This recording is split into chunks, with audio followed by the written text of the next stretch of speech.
नमस्कार दोस्तों। बात है 1938 की। कांग्रेस का हरिपुरा अधिवेशन चल रहा था सुभाष चंद्र बोस की अध्यक्षता के अंदर।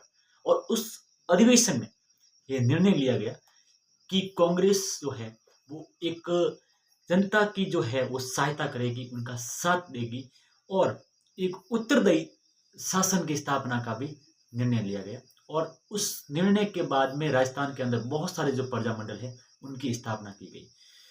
उसी स्थापना में जयपुर प्रजामंडल की स्थापना 1931 के अंदर कर्पूर चंद पाटनी ने अपने सहयोगी जमनालाल बजाज के साथ में मिलकर की थी। लेकिन 4 से 5 साल तक ये प्रजामंडल जो है एक प्रकार का निर्जीव बना रहा।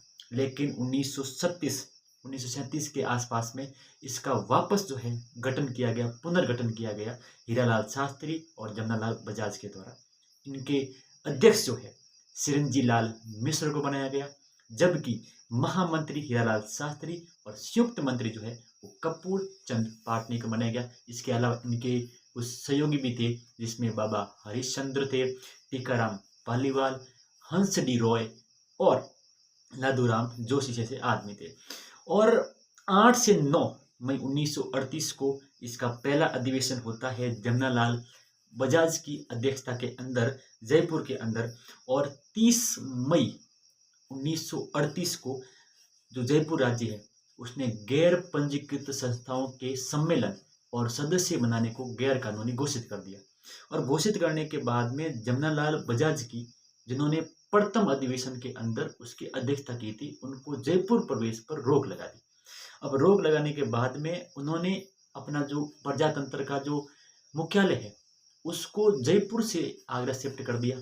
और आगरा शिफ्ट करने के बाद में जब दिनांक आई 11 फरवरी 1939, जब वो वापस जयपुर के अंदर प्रवेश करते हैं, तब उनके साथ में हीरालाल शास्त्री, सिरंजीलाल मिश्र, हंस डी रॉय, बाबा हरिश्चंद्र, कर्पूर चंद्र पाटनी, इन सबको जयपुर प्रजामंडल के जो लोग हैं इनको जयपुर राज्य द्वारा गिरफ्तार कर लिया जाता है।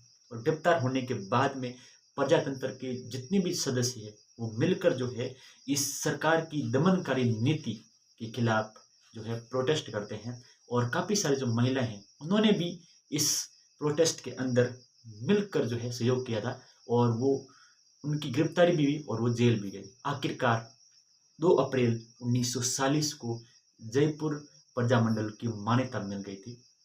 और जयपुर हितकारिणी सभा जो थी उनकी स्थापना हीरालाल शास्त्री की अध्यक्षता के अंदर की गई थी। और उनके अध्यक्ष पालचंद जो शास्त्री है उनको अध्यक्ष बनाया गया था।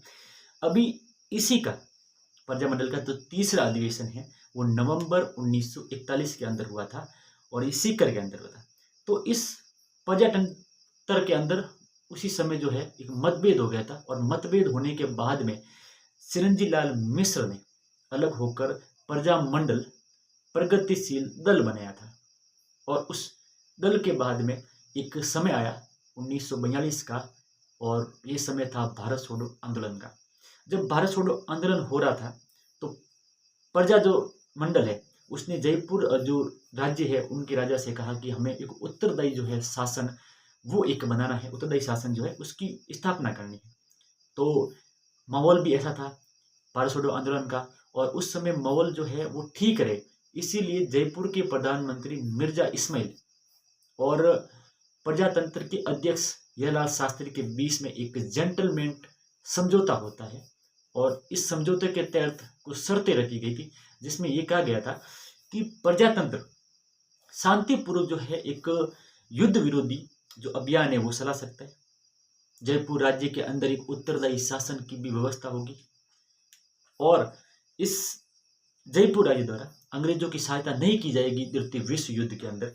और प्रजातंत्र के खिलाफ, और जो प्रजातंत्र है वो राजा के खिलाफ किसी भी प्रकार की दमनात्मक कार्रवाई जो है वो नहीं करेगा।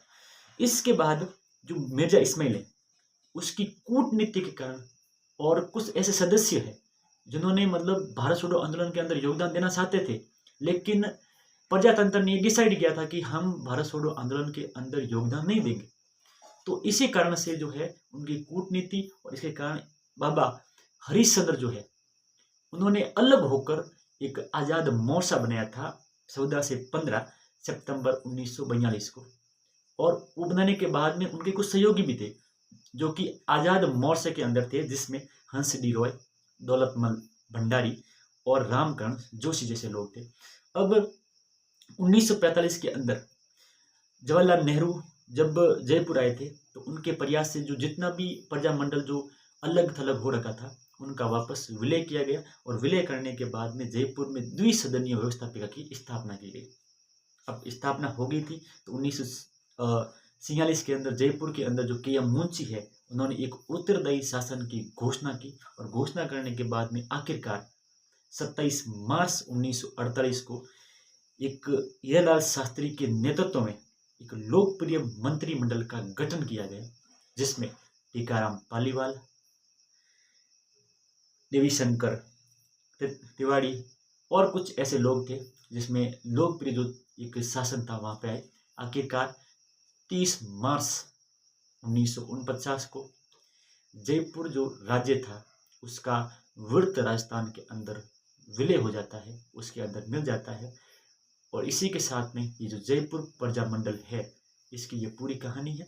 काफ़ी सारे रिसर्च करने के बाद में हमें ये पता चला है कि इस जयपुर प्रजामंडल से सबसे ज़्यादा प्रश्न जो बार बार पूछे जाते हैं उसमें आज़ाद मोर्चा की स्थापना किसने की, जेंटलमैन समझौता किन के बीच में हुआ, और इस प्रजामंडल की स्थापना कब हुई और किसके द्वारा हुई, ये बहुत ज़्यादा जो है रिपीटेड पूछे जाने वाले क्वेश्चन है। अगर आपने इस हमारे वीडियो को कंप्लीट देख लेते हैं तो एक भी प्रश्न जो है इससे बाहर नहीं जाएगा। अगर एक भी प्रश्न बाहर जाता है तो आप हमारे कमेंट सेक्शन के अंदर उस प्रश्न को जो आप बाहर गया है उसको आप लिख सकते हैं। तो हमारी वीडियो को देखने के लिए, इतना प्यार देने के लिए आपका बहुत बहुत धन्यवाद। जय हिंद, जय भारत।